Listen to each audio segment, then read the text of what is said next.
Kula nuwun sedulur semua, sugeng pepanggihan malih kalian kula Tubagus Purnama. Salam sejahtera buat kita semua, semoga semua makhluk berbahagia. Rahayu, rahayu, rahayu ingkang sami pinanggih.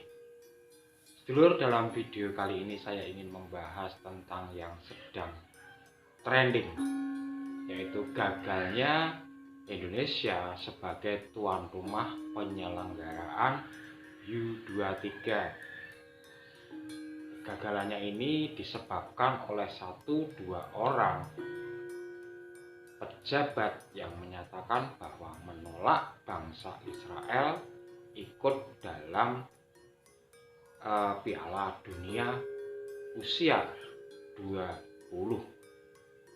Nah, apakah efek dan apa sebenarnya penyebabnya sehingga terjadi kejadian ini dan FIFA membatalkan Indonesia menjadi tuan rumah penyelenggaraan sepak bola akbar tingkat dunia untuk usia 20. Monggo kita simak videonya agar tidak gagal paham.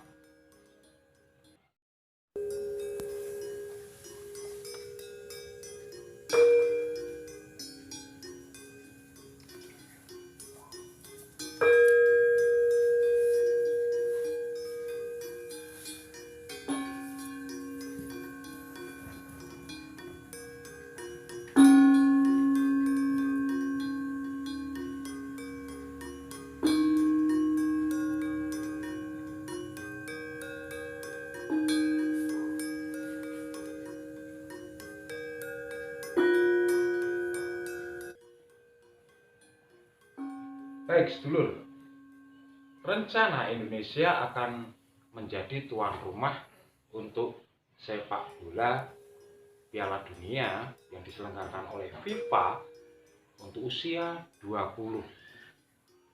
Tapi gagal karena ada 1-2 orang yang menolak kehadiran Israel di dalam tim sepak bola dunia tersebut.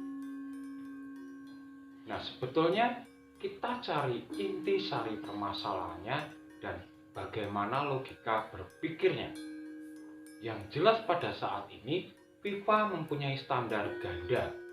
Yang pertama, FIFA menolak Rusia untuk berada di dalam Piala Dunia U20 karena penyerangan Rusia terhadap Ukraina.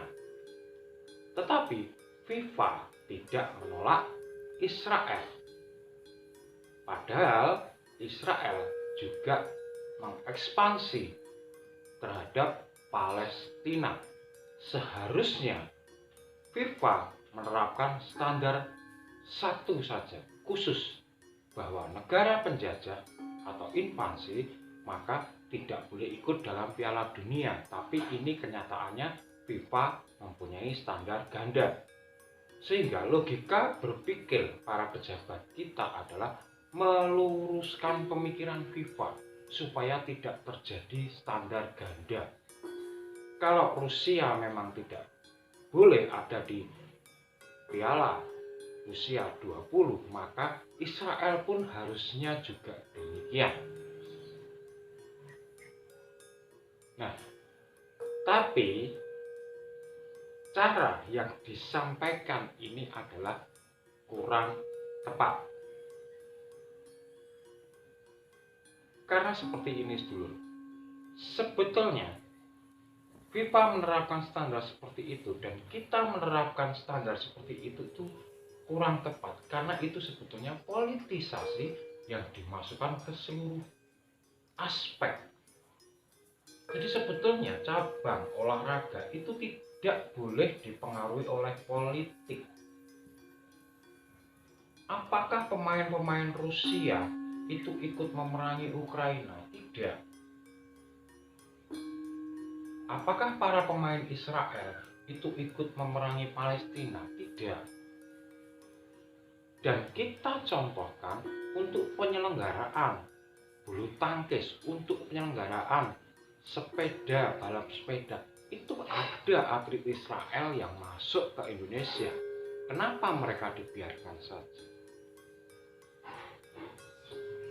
Nah, Dan ini jelas mengundang efek yang besar ketika kita sudah gagal menjadi tuan rumah yang harusnya itu menjadi perhelatan akbar seluruh dunia agar dunia bisa melihat Indonesia, dan itu akan mengangkat promosi, mengangkat pariwisata, mengangkat investasi.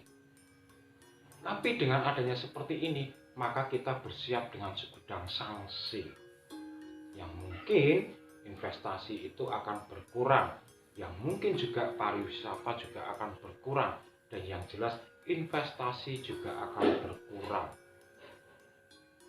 Nah, tapi kita tidak bisa menyalahkan. Karena apa?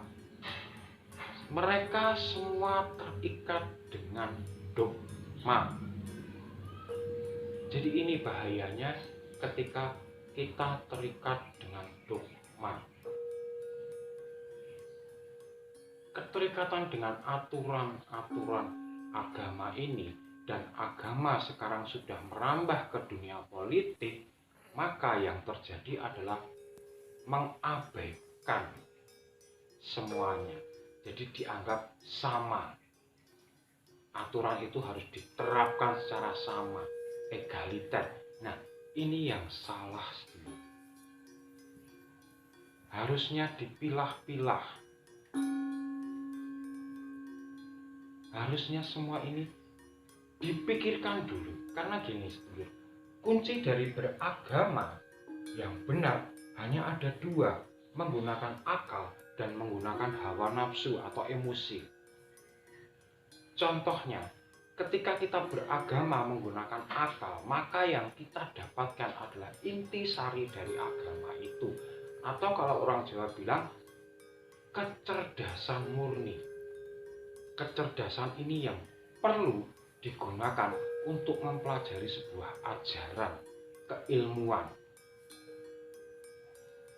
Tapi orang biasanya kalau sudah tidak mempunyai akal, atau akal ini dikalahkan, logika ini dikalahkan, maka yang berjalan adalah nafsu.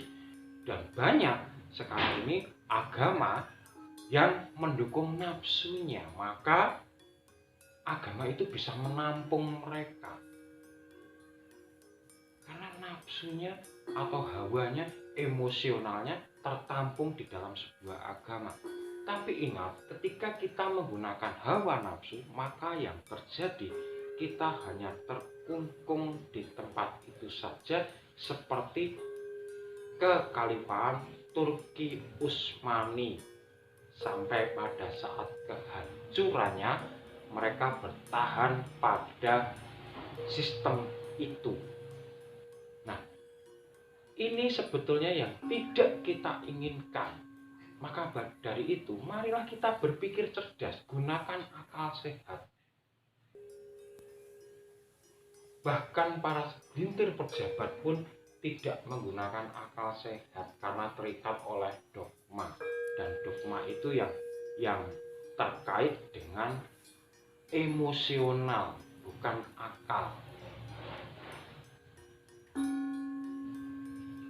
Nah, setelah mengetahui efeknya bahwa sekarang kita sudah benar-benar dibatalkan oleh FIFA dan kita tidak jadi menyelenggarakan, maka yang terjadi adalah para pejabat ini sudah mencoreng muka presiden yang ingin membawa nama baik Nusantara ke kancah dunia, tapi dicoreng hanya karena emosional sesaat, hanya karena tidak menggunakan akal sehatnya. Dan hanya dari beberapa orang ini, tapi mereka sungguh menguasai perpolitikan dan banyak sekali pendukungnya. Nah, ini bisa menjadi pelajaran karena memang saatnya Nusantara ini sedang bersih-bersih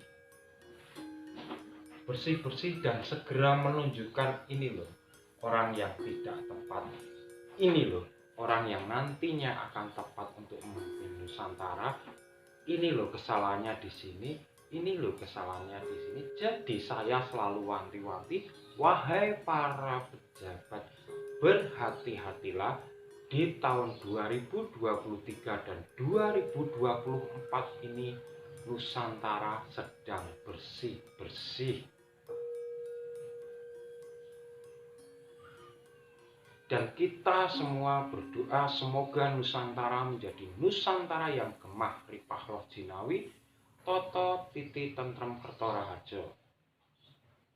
Saya sendiri dari Yogyakarta mengucapkan mohon maaf yang sebesar-besarnya kalau ada salah kata, dan rahayu, rahayu, rahayu.